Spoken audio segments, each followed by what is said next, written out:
what is acceptance testing? Now let's talk about a concept that relates directly to the last criteria used to assess the quality of a user story, which is testable. Let me ask you one question. Since user stories should be testable, that must mean that there are tests for user stories, right? Remember how a user story is compact enough to be written on one side of index card. Well, not only does that keep your user story short and to the point, but it also allows you to write tests for each story on the back of that index card. The kind of test which is written on the back of the card is acceptance test. So what is acceptance test? An acceptance test is a check for whether a requirement is met. Acceptance test is used in almost all engineering disciplines, and software engineering is no different. An acceptance test specifies how your client will verify that a user story has been satisfied. If the acceptance test passes, then the user story is considered satisfied. An acceptance test is created based on the acceptance criteria. An acceptance criterion is a specific condition that must be met, whereas an acceptance test is a method for verifying whether the condition has been met or not. Now, just like a user story, an acceptance test is written using simple, straightforward language. Each acceptance test should be an easy-to-understand action with a verifiable condition that the user story is implemented correctly. And each test should verify one small part of the user story. And if all the tests pass, then the acceptance criteria considered passed. Let me give you one example. Let's create acceptance test for the first user story we created in the last lesson. So our user story was, as a customer, I want to be able to enter my payment detail for Visa and MasterCard credit card so that I can pay using a convenient method. So here are some examples of acceptance tests for our user story. And you should be able to test this story with the following criteria. Payments can be made using a Visa credit card.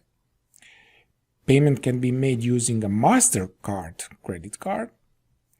Payment can be made using an online financial service. When paying with a credit card, filling in the card number field auto-detects the card type, and the customer sees only the relevant input fields depending on the selected payment method. Now, those are just a few examples, and there could be lots more, and the context of these acceptance criteria is usually determined by your client's specific needs. So all of these criteria follow the similar structure. They are all simple, they are all easy to verify, and all relate to a paying with different payment types as specified in the user story. Now, since these are criteria, we need to create acceptance tests to verify these criteria. Now let's take a criterion of being able to make a payment using a Visa credit card and turn this criterion into acceptance test. We might write a few tests for this criterion. So here are a few tests for this criterion. Insert a Visa card into the chip reader. Enter the Visa PIN and confirm that payment was accepted. So by going through these steps, you verify the acceptance criterion, and when you met all the acceptance tests, then the acceptance criterion is considered passed. If the acceptance tests are passed for all the user story acceptance criteria, then the user story is successfully acceptance tested. By listing acceptance criteria, you are giving your developers a frame of reference for how the story should be broken down into developer's task and eventually finished. When your acceptance criterion and tests are written along with the user story which they accompany, you are making sure that the functionality you want to implement can have its implementation verified. Now the question is, who writes acceptance criteria and acceptance tests? Now, just like in user story, acceptance tests and criteria should be formed by your client. However, it's also a good idea for your developers to create acceptance tests alongside your client. This allows your client to give input on how they want to see the requirement working, and it also gives your developers the ability to work throughout what each requirement looks like from the user perspective.